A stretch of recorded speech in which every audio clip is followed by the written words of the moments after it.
انسان کے دنیا سے چلے جانے کے بعد، مر جانے کے بعد عمل کا وقت اور مہلت ختم ہو جاتی ہے۔ جو اعمال زندگی میں کیے تھے، اچھے یا برے، اب انہی کے مطابق جزا و سزا کا نظام ہوگا۔ مرنے کے بعد کوئی انسان نہ تو نیکی کر سکتا ہے، نہ کوئی گناہ کر سکتا ہے، لیکن قربان جائیے اپنے آقا و مولا امام الانبیاء سرتاج دو عالم صلی اللہ علیہ وسلم کی رحمتوں پر کہ مرنے کے بعد بھی اپنے امتیوں کے لیے نیکیوں کا انتظام فرما دیا۔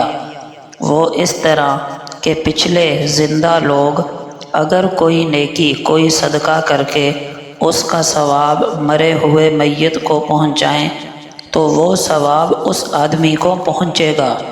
اگر وہ میت خدا نخواستہ عذاب میں ہوا تو عذاب میں کمی اور تخفیف ہو جائے گی، اور اگر نعمتوں میں ہوا تو درجات میں اضافہ ہوگا، اور خود ثواب بھیجنے والے کے ثواب میں سے بھی کوئی کمی نہیں کی جائے گی۔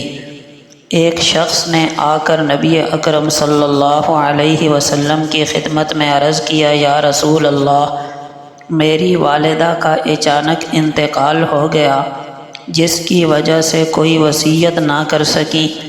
میرا گمان ہے کہ اگر انہیں بولنے کی مہلت ملتی تو صدقہ کرتی۔ اب اگر میں ان کی طرف سے صدقہ کروں تو کیا انہیں ثواب ملے گا؟ آپ صلی اللہ علیہ وسلم نے فرمایا، ہاں ضرور ملے گا۔ بخاری و مسلم۔ حضرت عبداللہ ابن عباس رضی اللہ عنہما کا فرمان ہے کہ سعد بن عبادہ رضی اللہ عنہ کی غیر موجودگی میں ان کی والدہ کا انتقال ہوا۔ وہ حضور اکرم صلی اللہ علیہ وسلم کی خدمت میں آ کر کہنے لگے، یا رسول اللہ، میری عدم موجودگی میں میری والدہ وفات پا گئی ہیں، اب اگر میں ان کی طرف سے صدقہ کروں تو کیا انہیں اس کا کوئی فائدہ پہنچے گا؟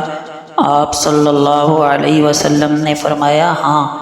انہوں نے کہا، میں آپ کو گواہ بناتا ہوں کہ میں نے اپنا فلاں باغ اپنی والدہ کی طرف سے صدقہ کر دیا۔ صحیح بخاری۔